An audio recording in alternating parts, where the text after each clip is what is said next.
Balita naman tayo sa ibang bansa, Estados Unidos at Britanya, kapwa nagbabala ngayon sa Russia.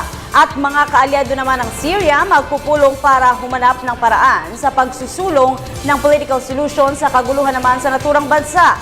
Ito ang mga globalita ni Edwin Eusebio.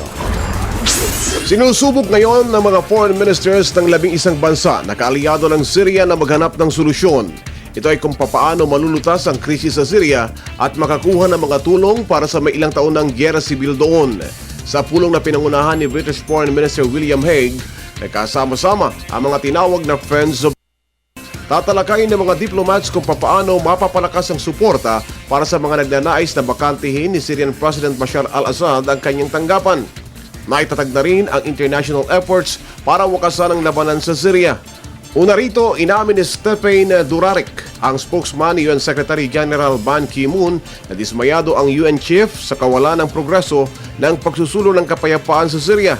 Naganap ang pulong ng Friends of Syria habang naghahanda ng iwan ng kinatawan ng UN Arab League Ambassador Lakhdar Brahimi ang kanyang pwesto matapos di niya mapagkasundo ang Syrian rebels at pamahalaan ng naturang bansa.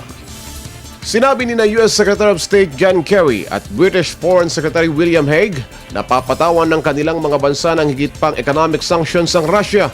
Ito ay kung sasadyain ng Russia na gampalain ang presidential election sa Ukraine sa susunod na linggo.